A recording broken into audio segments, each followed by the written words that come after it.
যে আমাদের এই ঢাকার যেটা একসময় পৌরসভা ছিল, মিউনিসিপ্যালিটি ছিল, সেটার 416 বছর পূর্তি হতে যাচ্ছে 1 আগস্ট। উৎসবের শুরুটা করব আমরা, যদিও 1 তারিখ আমাদের প্রধানত 1 তারিখ হলো আমাদের মূল ডে, কিন্তু তারপরে আমরা আগের দিন শুক্রবার আমরা শুরু করব। প্রথম দিন আমাদের সেই পুরনো ঢাকার, যেখানে লক্ষ্মীবাজার আগের পৌরসভার অফিস ছিল, সেখান থেকে আমরা একটা র্যালি, এবং একটা খুব সুন্দর একটা র্যালি, সাজানো গোছানো, যেখানে হাতি থাকবে, যেখানে ঘোড়া থাকবে, যেখানে ঢোল থাকবে, যেখানে ঘোড়ার গাড়ি থাকবে, যেখানে রিক্সা থাকবে, অর্থাৎ ঢাকার হেরিটেজটাকে যে বহন করার জন্য যা যা দরকার সেটা থাকবে। সেখান থেকে শুরু হয়ে আমরা নগর ভবন হয়ে, আবার যেহেতু আমাদের মূল প্রোগ্রামটা হবে লালবাগের কেল্লায়, সেখানে যে আমরা সেটাকে শেষ করব। এবং তার সাথে সাথে আমাদের পরের দিন যেটা হবে, আমাদের 1 তারিখ সকালবেলা আমাদের একটা সাইকেল র্যালি ভোরবেলা অনুষ্ঠিত হবে। সেই সাইকেল র্যালিতে আমরা বিশ্বাস করি যে আমাদের সেখানেও আমাদের অতীত, ঐতিহ্য, সংস্কৃতিকে ধারণ করে সাইকেল যারা চালাবেন তারা সেখানে অংশগ্রহণ করবে। এবং এগুলোর এইখান থেকেও তারপর আমরা একটা ম্যারাথন করব। সেই ম্যারাথনটাও সবাই বুকে গেঞ্জিতে ধারণ করে, অর্থাৎ ঢাকা শহরটাকে আমরা সেটা চেষ্টা করব যে আমাদের বুড়িগঙ্গার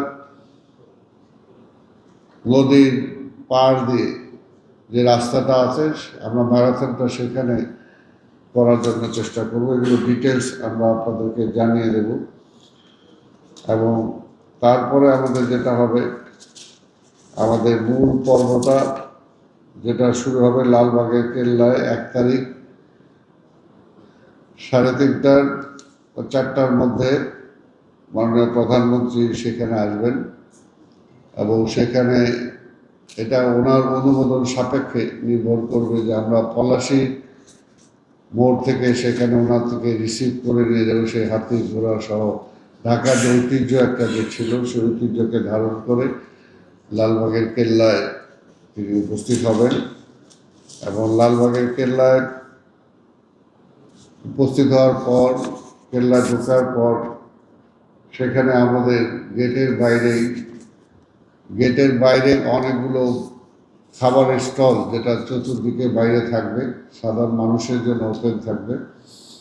আর কেল্লার ভিতরে আমরা 3টা স্টল আমাদের থাকবে। সেটা হলো আমাদের একটা ঢাকার ঐতিহ্যবাহী যে সমস্ত খাবার, সেগুলোকে প্রদর্শন করা, ঢাকার ইতিহাসকে যারা তুলে ধরেছেন বিভিন্ন সময় বিভিন্ন প্রকাশনার মাধ্যমে, সেই সমস্ত বইগুলো বা পুস্তকগুলোকে প্রদর্শন করা। এবং আরেকটি থাকবে আমাদের ঢাকার কিছু কিছু আমাদের খুদে সায়েন্টিস্ট যারা বিজ্ঞান নিয়ে চর্চা করেন, তাদের একটা প্রদর্শনী সেখানে থাকবে।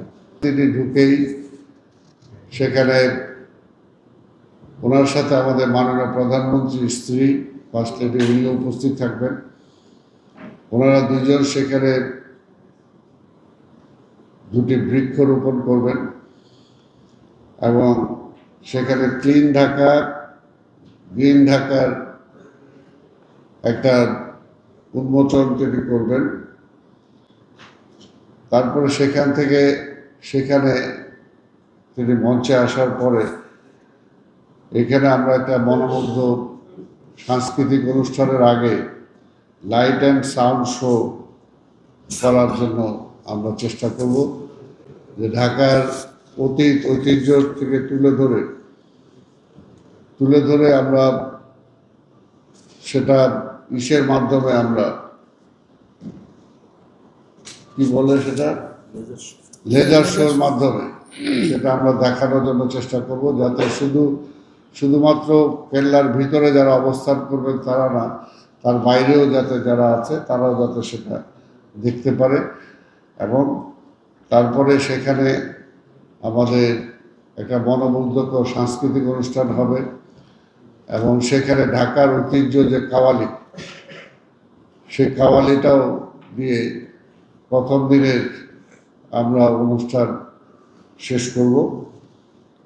আর তারপরের দিন যেটা আছে সেটা আমাদের এটা ঘুড়ি উৎসব থাকবে। তারপরে বিকেলবেলা ঢাকাকে নিয়ে আড্ডা হবে একটা, এবং তারপরে সেখানে দিনব্যাপী তো ফুড ফেস্টিভ্যাল সেটা থাকবে। আর সন্ধ্যায় আবার আমরা সেই কাওয়ালি বা সুফি সন্ধ্যা আমরা উদযাপন করব। এইভাবে আরেকটা হলো আমাদের 7 দিন ব্যাপী চলচ্চিত্র প্রদর্শনী আমরা করার চেষ্টা করব। এর আগে যেটা আমাদের ঐতিহাসিক যেটা আগে অনুষ্ঠিত হতো বুড়িগঙ্গার নৌকা বাইচ, সেই নৌকা বাইচটা আমরা করব। নৌকা বাইচটা অনুষ্ঠিত হবে এবং তারপরে যেটা যে সপ্তাহব্যাপী চলচ্চিত্র প্রদর্শনী, এটি ইতিমধ্যে আমরা মধুমিতা সিনেমা হল আমাদের সাথে কথা হয়েছে। 1 সপ্তাহব্যাপী 7টি ঢাকার পুরনো ছবি আমরা সেখানে প্রদর্শন করার চেষ্টা করব। আর মঞ্চ নাটক ও শিশু কিশোরদের একটা প্রতিযোগিতা বাংলাদেশ শিল্পকলা একাডেমিতে আমরা অনুষ্ঠিত করব। আর শিশু ও বিশেষ চাহিদা সম্পন্ন শিশুদের চিত্রাঙ্কন প্রতিযোগিতা হবে, এটাও আমাদের শিল্পকলা একাডেমিতে হবে। এবং নাটক আমরা মঞ্চ নাটক হবে, সেটাও 2 জায়গায় আমরা করার চেষ্টা করব, একটা হলো শিল্পকলাতে আর একটা পুরনো ঢাকায় জহির রায়হান যে অডিটোরিয়ামটা আছে সেখানে। আর আরেকটি আনন্দের ব্যাপার যে আমাদের এই 7 দিন ব্যাপী ঢাকা শহরের বিভিন্ন ব্যবসায়ীরা তার 7 দিনের জন্য একটা বিশেষ সেল তারা দিবেন, এটাও তাদের সাথে আমাদের কথা হয়েছে। এবং আরেকটি আমরা যেটা চেষ্টা করছি, যেটা মাননীয় প্রধানমন্ত্রীর অনুমোদন সাপেক্ষে, যে একটা ডাক টিকিট এই উৎসব উপলক্ষে আমরা প্রকাশ করতে পারি কিনা সেটার জন্য আমরা চেষ্টা করছি।